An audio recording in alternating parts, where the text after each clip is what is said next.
예, 오늘은 욥기 12장 12장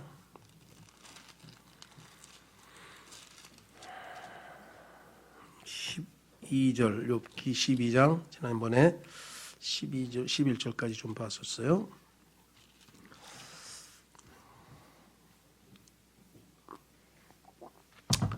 세계적인 대문호라고 알려진 빅토르 유고라는 사람이 있죠. 예. 노틀담의 꼽추라든가 또 레미제라블이라든가 뭐 이런 사실주의 책을 써가지고 아간 뭐 모르는 사람이 없죠. 예. 그런 어마어마한 사람이 이 세상에 있는 모든 문학들이 다 사라져버린다 해도, 다 없애버린다 해도 욥기만 한 권 살아남는다면 그것으로 족하다 할 정도로 욥기를 높이 평가했는데, 이분만 그런 것이 아니라 문학, 소위 말하면 이를 아는 사람들은 그 욥기에 대한 평가가 그렇습니다. 그들은 이제 문학 작품으로서의 어떤 가치를 평가하는 거겠죠. 예, 그러나 우리는 그게 아니고 이것이 하나님의 말씀에 들어있는 책이고, 두 번째, 하나님이 주신 66권의 성경책 중에서 가장 이 책 순서는 아니지만 가장 오래된 책이고, 세 번째, 인류 역사에서도 하나님께서 책의 형태로 우리에게 주신 것 중에서 가장 오래된 겁니다. 최초에 일부 소위 말하면 뭐 이집트의 사자의 서라든가 뭐 길가메시의 서사시라든가 이런 쪼가리들, 소위 말하면 이렇게 단편들이 이렇게 조각조각 남아 있는 것들이 있지만, 완전한 문학의 형식을 갖추어서 완전한 이 소위 말하면 플롯을 갖추고 이런 가치가 있는 문학 작품으로서의 책의 형태로 우리에게 주어진 최초의 책이 욥기인데, 인간이 6,000년 역사 동안에 아직도 풀지 못한 바로 그것을 주제로 다루고 있다는 것이 얼마나 의미심장한가. 욥기의 기본 원칙은 무엇입니까? 사람들은 다 어떻게 생각해요? 죄송합니다. 인과응보의 법칙, 소위 말하면 죄를 지었으면 벌을 받아야지. 그러면 모든 사람들이 그 고난을 당하고 있으면 그것을 벌로 해석을 하고 그것은 죄가 원인이 된다라고 생각하는 것입니다. 그렇죠? 예. 근데 사실은 욥은 전혀 하나님의 평가는 죄인이 아니라 하나님께서 최고로 훌륭하다고, 완전하고 순전하고 하나님을 두려워하고 죄를 멀리하는, 악을 멀리하는 자라고 인류 역사상 유일하게 그렇게 평가를 받은 사람인데도 불구하고 가장 큰 시련을 겪었다. 이것이 우리에게 가르쳐주는 바가 무엇이냐 이것이죠. 그래서 여기에는 정말 어마어마한 내용들이 아주 집약되어 있기 때문에 참 우리가 한두 번 공부해서 될 일은 아니고, 그럼에도 불구하고 우리가 하나님 말씀이기 때문에 잘 모르고 우둔하지만 그래도 계속 공부를 하려고 하는 것이죠. 예. 일반적으로 사람들은 그렇습니다. 바르게 살면 복 받고 죄 짓고 살면 벌 받는다. 근데 욥은 죄도 하나도 안 지었는데 왜 이렇게 큰 벌을 받는 거예요? 그래서 욥기의 핵심 주제 중에 하나는 왜 의인이 고난을 당하는가? 그것은 예수 그리스도께서 하나님이 평가하시는 온 우주에 이 땅에 살았던 모든 인간들 중에 딱 한 사람, 예수 그리스도만 하나님 앞에 의인이라고 평가를 받았는데, 그분이 가장 큰 십자가의 최악의 고난을 당했다는 사실에서도, 그 역설에서도 우리에게 뭔가 시사하는 바가 크다 이거죠. 그래서 우리 그리스도인은 함부로 고난 중에 있거나 고통 중에 있는 사람을 그저 피상적인 신앙관념으로, 욥의 친구들의 그 피상적인 신앙적 관점에서 야, 뭔가 죄를 된통 졌나 보다, 하나님이 된통 세게 치시네, 그런 식으로 함부로 평가해서는 안 된다는 거죠. 그렇죠? 그런 경우도 있죠, 당연히. 예를 들면 성경에 보니까 죄 진 사람은 하나님이 벌 준다는 게 틀린 건 아닙니다. 일반적으로 그거는 기본 원칙이 없다는 건 아니에요. 그러나 모든 걸 그렇게 다 평가할 수는 없다. 그래서 욥이 바로 지금 그 문제를 다루고 있어서, 욥은 어쩌면 예수 그리스도를 예표하기도 하고요. 예, 그다음에 고난당하는 하나님의 백성으로서 고난당하는 이스라엘을 예표하기도 하고요. 그래서 보면은 욥기는 42장으로 되어 있는데 이스라엘 백성들이 마지막 3년 반, 후 3년 반 환란을 통과하는데 그게 42개월이죠. 그렇죠? 예. 그리고 이스라엘 백성들은 마귀로부터 포로로 사로잡혔다가 다시 회복이 되는데 맨 끝에 보면은 욥의 자녀들 아들 7과 딸 3이 그렇죠? 예. 회복되는데 그것을 하나님께서는 욥이 포로로 잡혔다가 되돌아온 것으로 똑같은 용어를 사용하고 계세요. 그 이외에도 환란과 관련된 즉 이스라엘 백성들이 환란을 겪게 될 때 체험하게 될 내용들이 상당히 많습니다. 오늘의 내용에도 보면 그런 미래적 예언들이 꽤 많이 들어가 있어요. 그래서 그걸 일일이 뭐 다 하지는 않겠습니다만은 하여간 우리가 어느 하나를 놓고 욥에 관해서 욥기의 어느 일정 부분을 놓고 일일이 모든 걸 다 뒤지면 결국은 잘못하면은 한 장에 머물러서 꼼짝달싹 못하게 되는 경우가 생겨날 수도 있어요. 뭐 그렇게 공부한다면 뭐 좋을 수도 있습니다. 예를 들면 마틴 로이드 존스 같은 분은 로마서를 강해하는데 무려 이렇게 두꺼운 책으로 12권이에요. 책이. 로마서 하나를 강해했는데 그래서 이 목회자들이나 이런 분들 중에는 마틴 로이드 존스의 로마서 강해 그것도 최고의 수준이니까 를 읽었다 그러면 아주 뭐 대단하면 12권이나 되니까 저 같은 사람이 참조만 하죠. 다른 요 부분은 어떻게 하셨나 이렇게 참조를 하긴 하는데 자 뭐 이렇게 서론을 길게 한 것은 욥기에 대해서 뭐 난 욥기도 공부해봤다 뭐 이렇게 뭐랄까요 이렇게 자랑하라는 얘기가 아니라 야 하나님의 책 중에서 하나님께서 인간에게 주신 최초의 책에 이와 같은 심오한 얘기가 들어있고 욥이라고 하는 이런 사람이 이 지상에 한번 살았었다고 하나님께서 우리에게 보여주고 계시고 그런데 그렇게 의롭게 완전하고 올바르고 하나님 보시기에 그렇게 훌륭한 사람이 왜 그 불행한 을 겪었는가 왜 불행한 날이 있었던가 그의 인생에 그렇죠? 그래서 그것을 그는 어떻게 치열하게 하나님과의 대화 가운데에서 해결해 나가는가 그런 모든 것들을 아주 이렇게 집어넣어놨죠. 그래서 여기에 나와 있는 세 친구는요, 이 세상에 존재하는 보통 모든 사람들의 기본적인 사고 방식을 나타냅니다. 경험을 중시하는 사람, 그렇죠?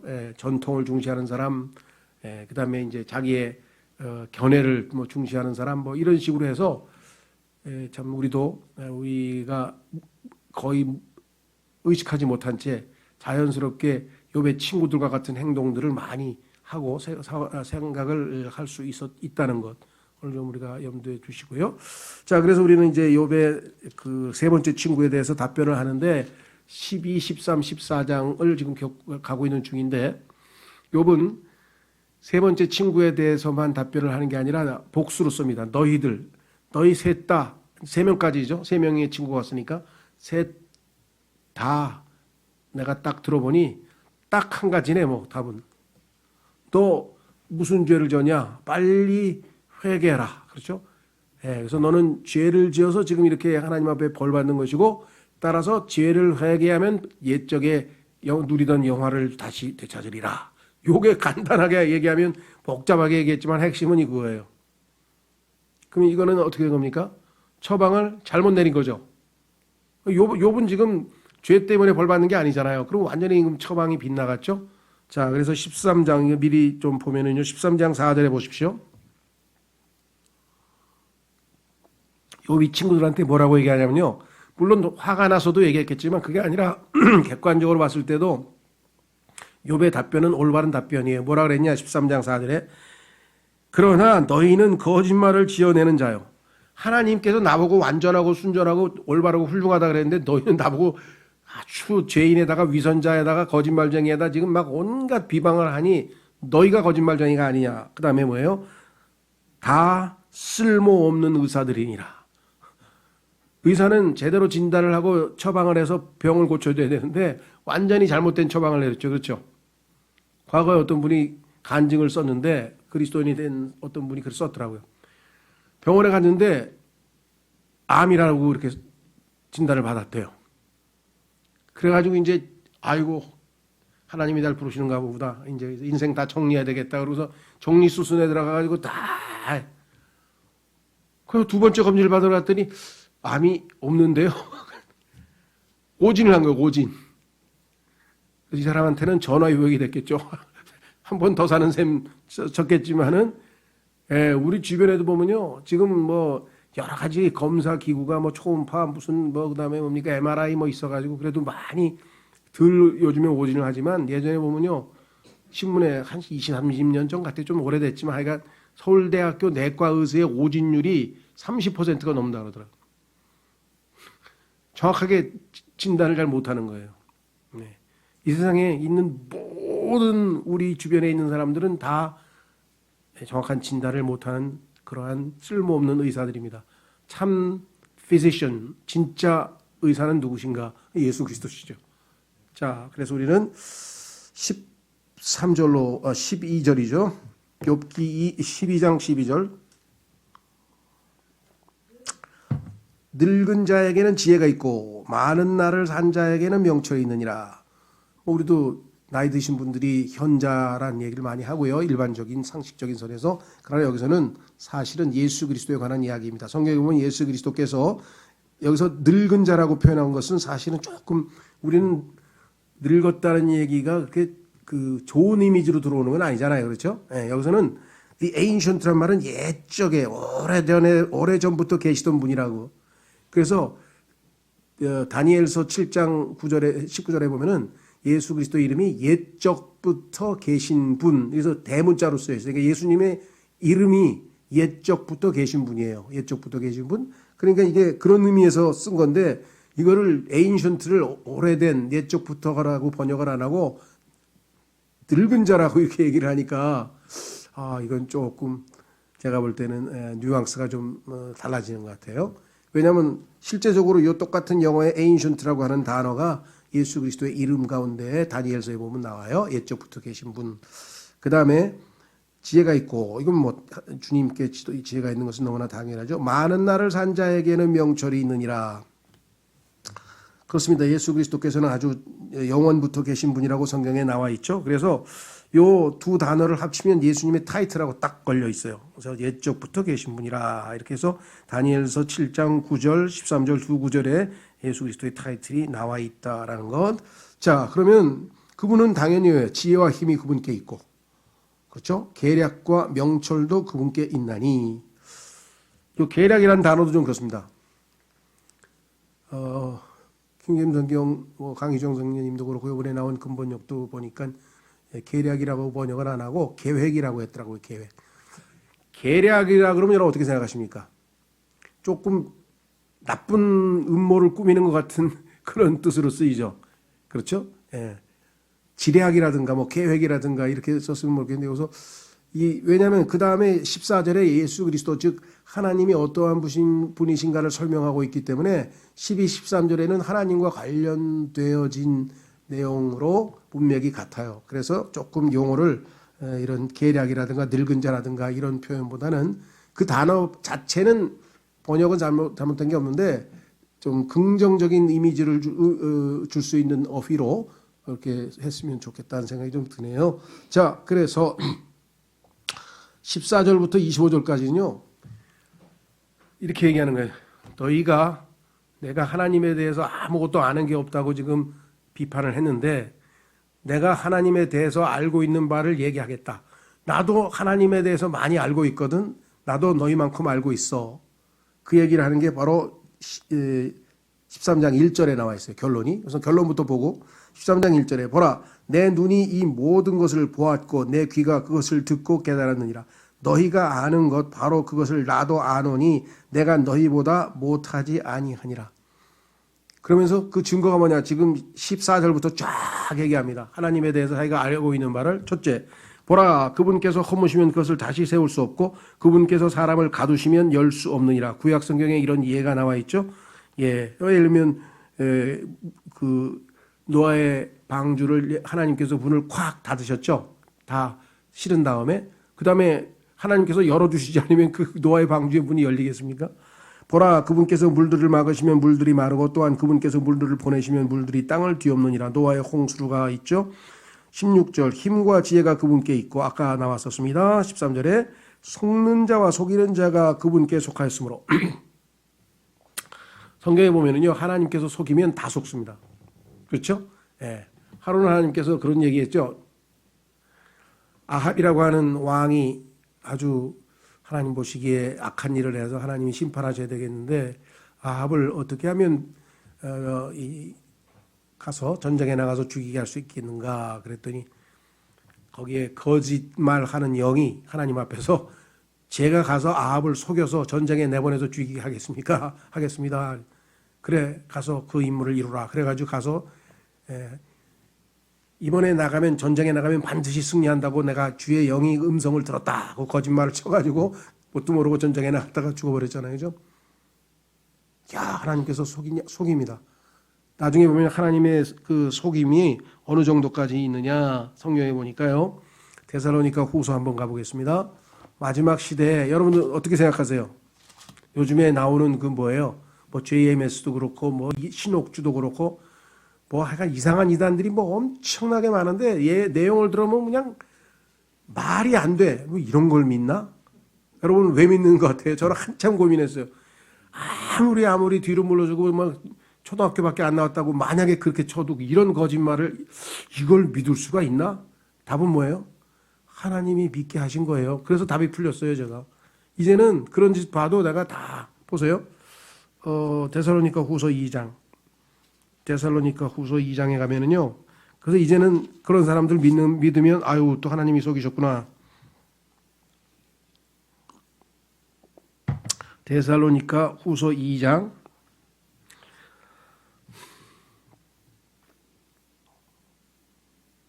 9절에 보면은요, 마귀가 옵니다. 지금 와서 활동을 합니다. 데살로니가 후서 2장 9절에 그가 오는 것은 사탄의 활동을 따라 모든 권능과 표적들과 거짓 이적들과 불의의 모든 속임수와 함께 나왔죠. 멸망하는 자들에게로 오는 것이니 이는 그들이 진리의 사랑을 받아들이지 아니하여 십자가의 사랑이죠. 구원을 받지 못하였기 때문이라. 이런 까닭에 하나님께서 그들에게 강한 미혹을 보내사 그들이 뭐라고요? 거짓말을 믿게 하시리니 이것은 진리를 믿지 아니하고 불의를 기뻐한 자들이 다 정죄를 받게 하려 하심이라. 마음을 예수 그리스도를 거부하고 하나님에게 계속해서 반역을 하게 되면 그래 너희가 원하는 대로 해줄게. 거짓말을 믿게 된다는 거죠. 그렇죠?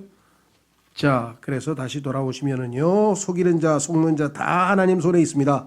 모든 것이 하나님의 주권하에 놓여 있다는 얘기를 지금 욥은 경험으로 자기가 목격한 얘기를 다 얘기를 합니다. 18절 왕들의 결박을 푸시고, 그렇죠.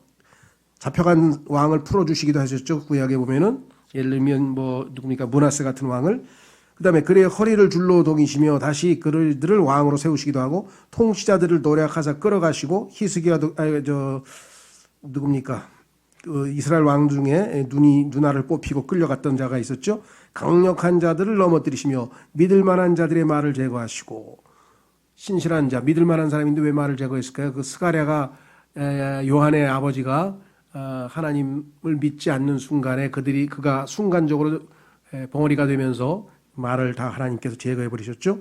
늙은 자들의 명철을, 여기서도 늙은 자 하면 조금 부정적인 나이 드신 분이란 뜻인데 예를 들면 노인들이라고 하던가요. 명철을 빼앗으시며 통치자들에게 멸시를 쏟으시며 강력한 자들의 힘을 약하게 하시며 어둠 속에서 깊은 것들을 찾아내시고 사망의 그늘을 빛으로 끌어내시며 민족들을 흥하게도 하시고 망하게도 하시고.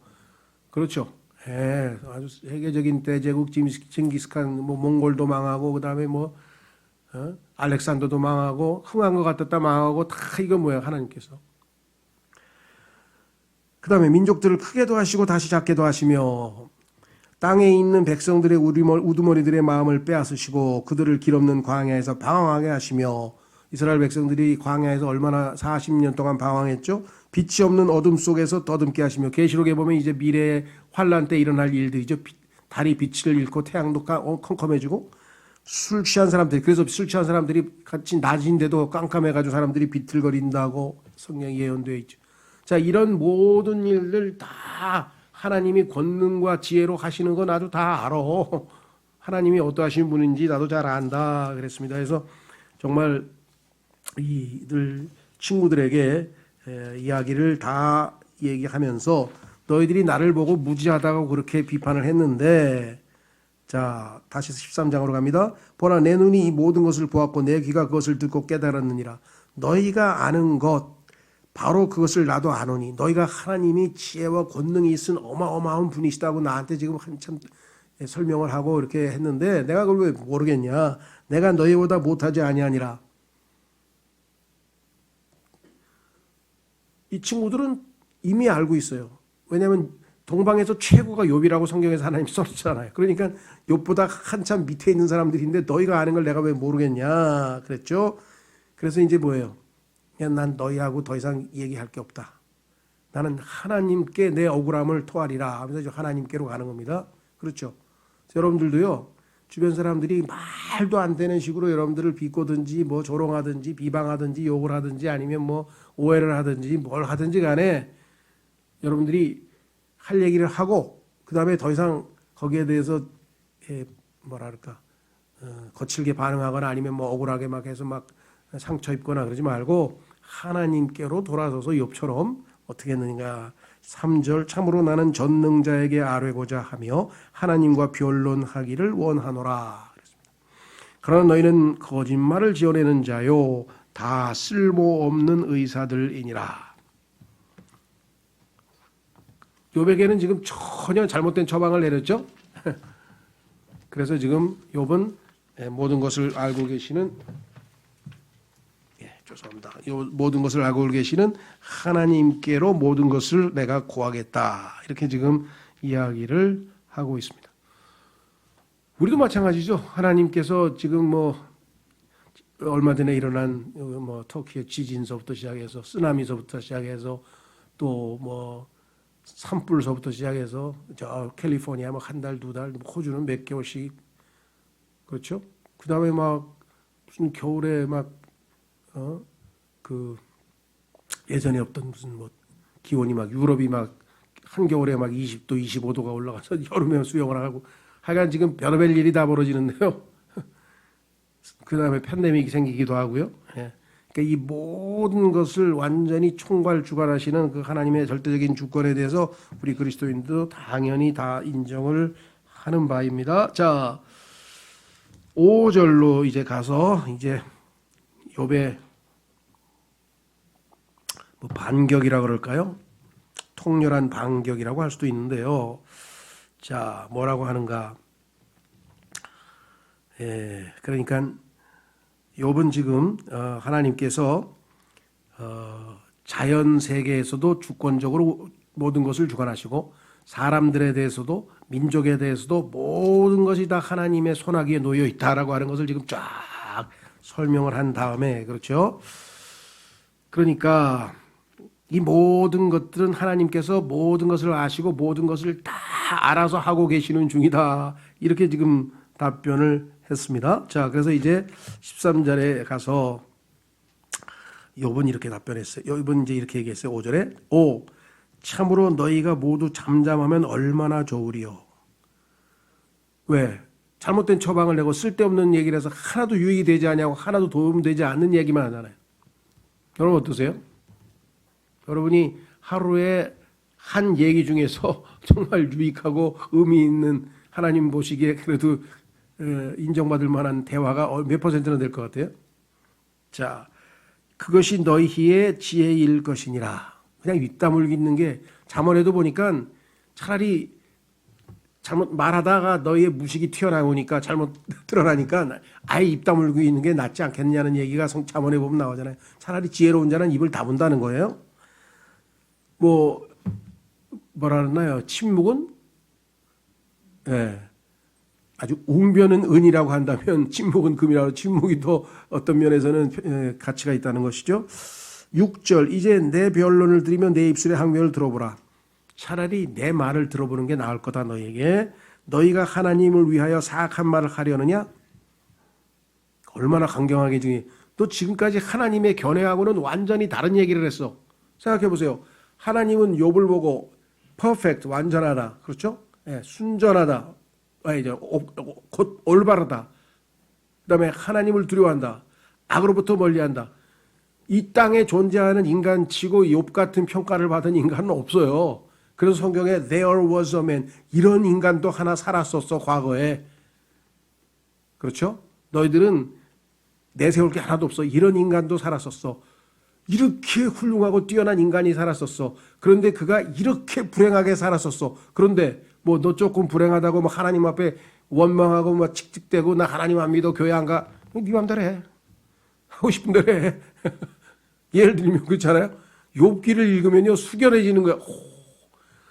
나보다 100배 이상은 모든 면에서 뛰어나신 분이신데 나보다 100배 이상의 고난을 당했는데도 하나님 앞에 뭐예요? 회개합니다. 제가 입을 다물겠습니다. 아무것도 모르는 놈이 그냥 입을 열어서 죄송합니다 하고, 그래서 하나님께서 칭찬하시잖아요. 욥이 올바른 말을 하였다 그러면서 욥의 친구들을 위해서 중보 기도해 주라. 그래서 욥의 친구들은 욥의 기도받고 겨우 살아난 거예요. 대단하죠? 자, 그래서 차라리 너희가 하나님을 위하여 사악한 말을 하려느냐, 그분을 위하여 속임수로 말하느냐. 너희가 한 얘기는 다 틀린 얘기야. 너희가 그분의 외모를 용납하려 하느냐, 하나님께서 이렇게 하시겠지 하고 너희가 함부로 판단하느냐, 너희가 그분을 위하여 논쟁하려 하느냐. 마치 하나님을 위하는 것처럼. 그렇죠? 하나님께서 이렇게 위대하신 분이고 이렇게 훌륭하신 분인데 네가 아무리 훌륭하고 똑똑했더라면 하나님이 너한테 벌을 내리셨겠어? 넌 뭔가 죄를 지은 거야. 그러니까 하나님을 위하는 척 했는데 알고 보니까 잘못된 하나님을 사람들에게 알려줬어. 그렇죠? 오늘날도 보면 아주 막 하나님 입에다 달고 다니는 사람, 막 성령 하나님 막 달고 다니는 사람 중에서 성경하고 상관없는 이야기하는 사람들이 얼마나 많아요. 그렇죠? 예. 특히 오늘날 그 구약의 유대인들에게 하나님께서 주신 그 번영신학, 예, 소위 말하면 하나님 잘 믿으면 만사 형통한다.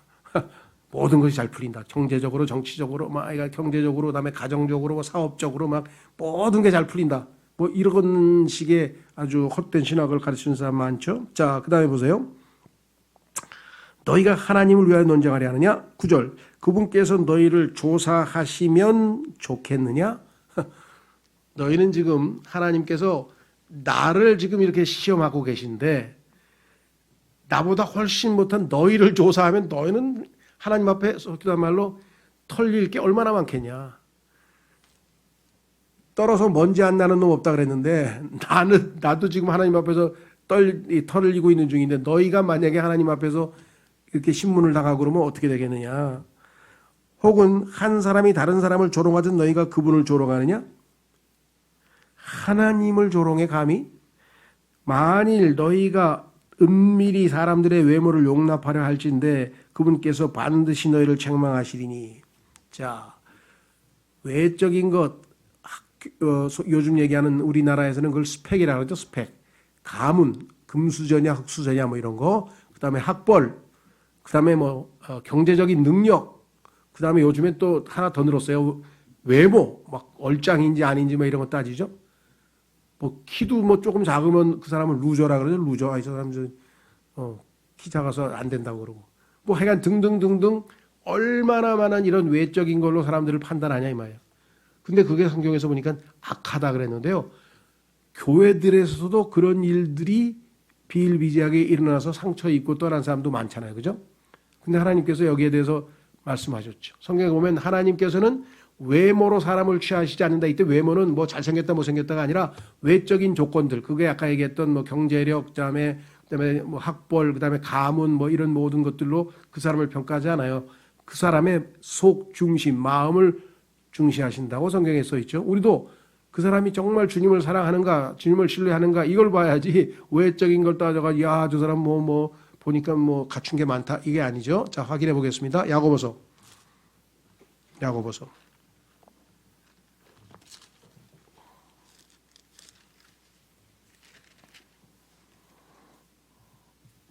2장 1절. 야고보서 2장 1절. 내 형제들아, 영광의 주 곧 우리 주 예수 그리스도의 믿음을 가지고서 사람들의 외모를 중시하지 말라. 만일 너희 집회에 금반지를 끼고 아름다운 옷을 입은 사람이 오고 또 허름한 옷을 입은 가난한 사람이 들어올 때 너희가 화려한 옷을 입은 자에게 관심을 기울이며 그에게 이르되 여기 좋은 자리에 앉으소서 하고 또 가난한 자에게 이르되 거기 서 있든지 여기 내 발받침 밑에 앉으라 하면 너희가 너희끼리 차별하며 악한 생각으로 판단하는 자가 되지 아니하느냐? 다른 데서야, 세상에서야 뭐 그게 세상의 기준인데 어떡하겠어요, 그렇죠? 딱 보니까 그런데 교회에서 이러면 되겠어요? 과거에 어떤 분이 그 얘기하는 거예요. 자기가 남편이 하도 킹제임 성경이 옳다고 막 뭐라 그래가지고 그냥 그때 남편이 하여간 사업을 쫄딱 망했대요. 그래가지고서 그냥 알거지가 돼가지고 그냥 겨우 그냥 전세 한 칸 얻어가지고 지금 뭔지 그냥 체어맨인지 아주 고급차 타다가 그냥 프라이드 쬐끄만 거 하나 중고 사가지고 겨우 다니고 있는 그 상황인데도 자기는 내가 여기 몇십 년 다닌 교회인데 여기를 왜 떠나 하면서 그냥 끝까지 버텼대요. 남편은 기다리고 있는 중인데. 근데 어느 날 남편하고 같이 가는데 그 교회 장로였는데 예전에 막 왜냐면 큰 부자였으니까 사업체 거느리고 막 망해서 그렇지. 그랬더니 싹 들어가려고 그러는데 갑자기 수희가 딱 쏜데 프라이드 안 돼요. 프라이드 안 돼요. 그 순간에 열이 팍 받치더니 차 돌려. 그 교회로 가자. 그래서 킹제임 성경 쓰는 교회로 왔대. 그래서 야, 그 자매니 화끈하네 정말. 그래서 그 생각이, 그게 바로 여기 나와 있는 이야기하고 똑같은 얘기예요. 그런데 이런 일 당한 사람이 의외로 많아요. 교회 갔더니 뭐라더라 하면서 무슨 어디 주지, 교수 주지.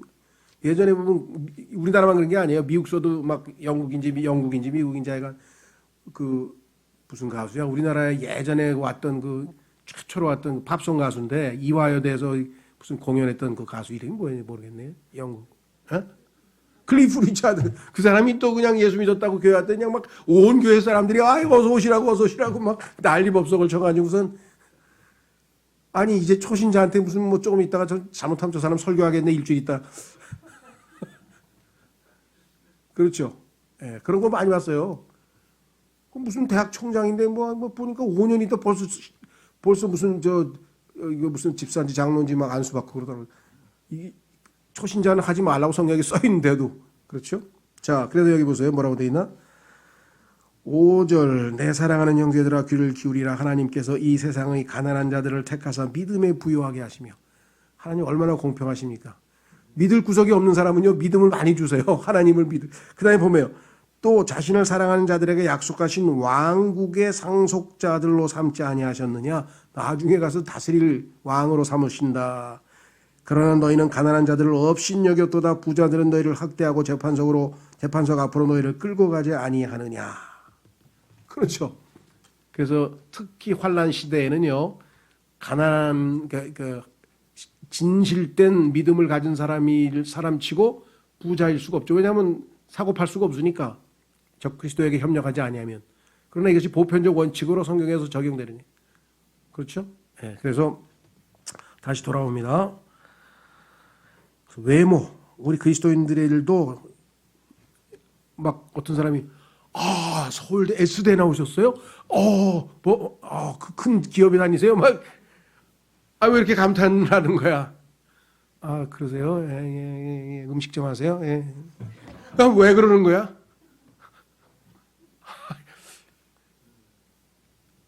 부끄러울 때가 많아요, 그렇죠? 예. 우리는 외모를 보는 게 아니라 마음 중심에 저 사람이 저렇게 어려운 여건 속에서도 하나님을 향해서 이렇게 사랑하는 마음을 가지고 있구나. 그래서 그 믿음을 보고 속 사람을 우리가 보고 평가를 해야 된다라고 성경은 분명히 말씀을 했네요. 다시 돌아오시면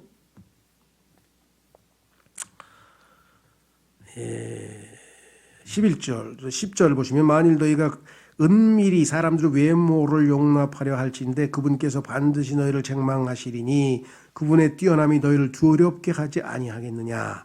그렇죠. 하나님께서는 모든 것을 알고 계신데 그런 잘못된 분별력을 가진 사람을 평가하시겠죠. 그분의 두려움이 너희 위에 임하지 아니하겠느냐. 그렇습니다. 그분은 두렵고 떨리는 가운데 우리가 섬겨야 될 뿐이라. 너희의 기억들은 재와 같고 너희의 몸은 진흙 몸과 같으니라. 잠잠하고 나를 내버려 두어 내가 말하게 하라. 무슨 일이 닥치든지 내가 당하리라. 13절 보면은 거의 약간은 뭐랄까 짜증 섞인 그런 표현 같아요. 이제 보니까 너희는 지금 나에게 도움되는 것도 하나도 없고 하나님의 말씀하고도 완전히 어긋나는 얘기를 하고 있고 그러면서 그냥 온갖 폼을 잡으면서 마치 뭘 알고 있는 것처럼 무슨 진단서를 계속 발급하고 그러는데 너희 쓸모없는 의사야, 거짓말쟁이야, 위선자들이야 하면서 그냥 완전히 되돌려주는 거예요. 지금 욥이 친구가 자기에게 한 것에 대해서 다 몽창 되돌려주면서 한마디로 무시하는 게 뭐냐면요. 13절 잠잠하고 나를 내버려 둬. 지금까지 계속 쪼아대는데 나를 아주 그냥 콕 쑤시고 앉았는데 내버려 두라고. 내가 말하게 하라. 지금부터 내가 입을 좀 열겠다. 무슨 일이 닥치든지 내가 다 해라. 내가 만약에 하나님 앞에 막 교만하게 해가지고 하나님이 나를 어떻게 하시더라도 내가 당할 테니까 좀 놔둬. 어찌하여 내가 내 살을 이로 물고 내 생명을 내 손에 주겠냐. 내가 아주 목숨 걸고 하나님 앞에 한번 얘기하겠다. 15절 여기까지 하겠네요. 그분께서 나를 죽이실지라도 야 정말 위대한 믿음의 선언이네요. 나는 그분을 신뢰할 것이요. 하나님의 신뢰는 변함이 없다. 이거. 앞에서 이미 보여줬죠. 주시는 분도 하나님이시고 가져가시는 분도 하나님이신데 그분께서 영광을 받으실지어다. 이렇게 얘기하면서 그 아내에게도 어리석은 여자요 하면서 어떻게 나보고 그런 얘기를 하냐. 그래서 그 앞에서 이미 믿음을 보여줬죠. 그러니까 지금도요. 하나님 앞에 자기의 양심에 꺼리 끼는 게 조금도 없는 거예요. 그렇기 때문에 떳떳하게 하나님 죽이시면 난 그냥 좋다 이거야. 나의 유익을 위해서 하나님께서 죽이시는 거겠지. 난 모든 걸 걸고 죽을 각오를 하고 하나님 앞에 내가 직접 가서 내가 다 벌 받으면 내가 벌 다 대신 당할게. 내가 받을게. 이렇게 얘기를 했어요. 그렇죠? 예. 그러니까 정말 그 하나님 앞에 조금도 양심에 꺼리낌이 없는 상태. 이거 참 보통 중요한 게 아닙니다. 예수님의 친구들이죠. 제자들 보시면요. 너희들 중에 한 사람이 나를 판다, 팔아먹는다. 그래서 하나님께서 지금 제자들이 있는데, 예수님께서 제자들이 있는 데서 누군가가 나를 하나 팔아먹을 것이다. 이렇게 얘기를 하니까 전부 다 속된 말로 쫄아가지고 혹시 접니까? 혹시 접니까? 혹시 접니까? 이렇게 물어보는 거예요. 왜 그래? 자기도 속으로 야 이거 그런 생각을 품었으니까 혹시 나 얘기하는 거 아니야 하고 전부 다 양심이 깨끗하지 않아. 딱 한 사람 예수님을 절대적으로 사랑했던 사랑받는 자, 이름 자체가 사랑받는 자야. 그래서 그분의 품에 기대서 늘 예수님과 밀착한 교제를 누렸던 요한만이 누구입니까? 자기는 아니야. 아무리 봐도. 누굽니까? 그 사람이. 이해가 되세요? 여러분 어떠세요? 네. 하나님 앞에 한 번도 나는 절대적으로 신뢰를 보였지 한 번도 하나님을 의심하거나 원망한 적이 없다. 그런 사람이 몇몇 되겠어요. 그렇죠? 잘 나갈 때는 아멘 할렐루야 하다가 아이씨 하나님 이건 너무 하시네. 그렇죠?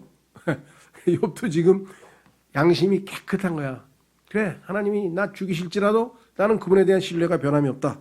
그분께서 나를 죽이실지라도 나는 그분을 신뢰할 것이요 오직 나는 그분 앞에서 내 자신의 길들을 유지하리라. 정말 깨끗한 양심으로 하나님 앞에 서 있는데 바울도 마찬가지죠. 얼마나 내가 내 백성들 이스라엘 사람들을 위해서 하나님 앞에 저주를 받을지라도 그래도 난 그 사람들이 구원받는다면 내가 차라리 그렇게 하겠다. 그렇게까지 하나님 앞에 얘기할 수 있는 그런 마음 자세, 정결한 양심 대단하죠. 예, 그래서 오늘은 욥이 정말 얘기하는 걸 들으면서 야 이거 너무 거칠 거 아니야 친구한테 이렇게 생각하지 마시고 지금 욥은 친구들에게 막 세 명에게 속된 말로 난타를 당했어요. 그냥 1대3으로 그냥 난타를 당하면서 전혀 어떤 그 친구들로부터 기대했던 것이 아니라 아주 그냥 무슨 그 검사가 막 어떤 그 피의자를 신문하듯이 막 이렇게 몰아제끼는 것에 대해서 아주 마음의 상처를 크게 입었죠. 그렇죠? 그럼에도 양심에 아무런 꺼리낌이 없기 때문에 알았어. 너희는 이제 그만 입 다물어. 내가 하나님께 직접 얘기하겠다. 이렇게 얘기를 해서 지금 자기의 속마음을 16절서부터 지금 쫙 해서 다음 시간에 욥이 어떻게 자신이 하나님 앞에 잘못한 게 없는지에 대해서 한번 자신을 드러내는가 한번 좀 보시고요. 그 다음에 이제 14장에 가면은 너희들이 내가 회개하고 돌이키면 여전히 희망이 남아있다 그랬는데 내가 아무리 봐도 아무런 희망이 없는 것 같다 하고 절규하는 절망하는 내용이 14장에 들어있어요. 그러니까 욥의 그 심정을 조금이라도 우리가 얼마만큼 이게 다가설 수 있을지는 모르겠어요. 그렇죠? 워낙 큰 고난과 어려움을 당했고 워낙 하나님 앞에서 정말 영적으로 올바르게 살던 사람이기 때문에 그러나 우리는 간접 경험을 통해서 하나님과 욥과의 그 이 관계를 통해서 우리가 배우는 거죠. 구약 성경은 우리의 배움을 위하여 기록되었다고 로마서 15장에 써 있죠. 우리의 배움, learning. 우리가 여기서 뭔가를 배울 수 있다는 것이죠. 욥과 하나님과의 관계를 통해서 하나님은 어떠하신 분이고 욥은 어떻게 하나님으로부터 결국은 나중에 인정을 받게 되는가. 그렇죠? 돌이켜서 인정을 받게 되는가. 그 과정을 우리가 지금 쭉 훑어가는 중입니다. 예, 오늘 다음 시간에 계속해서 16절서부터 계속하고요. 오늘 주신 말씀 통해서 하나님 앞에 정말 이 말씀이 정말 더 깊이 있게 묵상이 되고 이것을 통해서 하나님을 더 알아가고 또 우리가 이 말씀들이 실제적인 삶에서 역사해서 열매 맺는 삶을 살게 도와주십시오. 기도하겠습니다.